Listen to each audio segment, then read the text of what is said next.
Hi guys, Mark Walton from Ars Technica here, and this is the HTC 10. That's right, HTC has dropped the 1 and M from the name of its latest flagship phone. But like the iPhone S6 and Galaxy S7, the 10 isn't a grand reinvention, but rather a refinement of the smartphone. Up front, there's not a whole lot to get excited about. The HTC 10 looks a lot like last year's A9 with its rounded corners and quick fingerprint sensor at the bottom.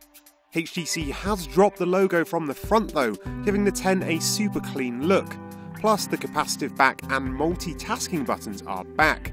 I much prefer the software buttons, but hey, at least the option is there if you need it. Also up front is a lovely 5.2-inch 1440p display. It rocks a super high PPI of 564 and covers a claimed 92% of the NTSC colour space, making for an extremely crisp and colourful display. HTC also says it's the most responsive touchscreen on Android, and while it's certainly quick, I'll have to reserve judgment until proper testing. Round the back is where things get interesting, starting with that huge bling-tastic beveled edge in the all-metal body. I think it looks pretty awesome, and it also helps the phone feel slimmer in the hand. Build quality is, as you'd expect from HTC, excellent, and not only does the 10 feel expensive, but also like it could survive a few hard drops without issue. With the 10, HTC is trying hard to nail every one of the basics, starting with the camera. HTC has admitted that its cameras haven't been great in the past, but it thinks it's cracked it with the 10. It sports a 12 megapixel ultra-pixel sensor with large 1.55 micron pixels. That's bigger than even in the recently announced Huawei P9, as well as an f1.8 lens. There's also optical image stabilization, a laser autofocus system, 4K recording, and a claimed 0.6 seconds launch time for the camera app. The front-facing selfie cam has had a boost too, and now boasts a 5 megapixel ultra-pixel sensor with 1.34 micron pixels, as well as image stabilization. Even in just the short time I spent with the 10, there's a marked improvement over the likes of the M9 and A9. It's very quick to focus, and the few pictures I took looked at least on par with the likes of the Galaxy and iPhone. HTC says that the 10 even scored an 88 in DxOMark, the same score as the Galaxy S7. Fingers crossed it holds up in longer testing. The camera UI has had an overhaul and is quicker and less complex. There's still a Pro mode though, for those that like full control over the settings and want to shoot in RAW.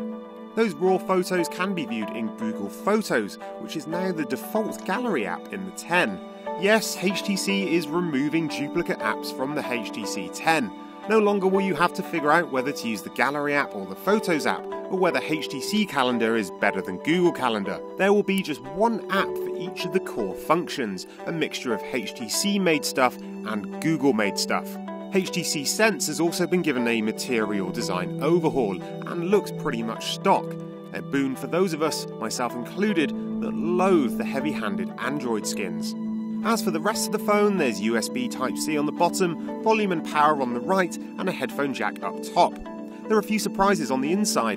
The 10 sports a Snapdragon 820, 4GB of RAM, 32GB of storage, and a micro SD card slot that supports adaptable storage. Thankfully, HTC has beefed up the battery significantly this time around, using a 3000 mAh cell that promises up to 2 days of battery life. That works in conjunction with a new app called Boost Plus that promises to optimise the speed of the phone by clearing out old cache files, RAM and, well, that sort of thing. Most interesting though is the Game Battery Booster, which forces games to run at 1080p rather than the screen's default 1440p resolution, in theory saving battery life. My absolute favourite feature of the A9, the HTC 10's predecessor, was its excellent audio performance. It's why I still use it as my daily driver. I'm pleased to say that the 10 takes audio just as seriously, incorporating the same 1-watt headphone output, as well as a 24-bit DAC and DSP with full support for high-res audio.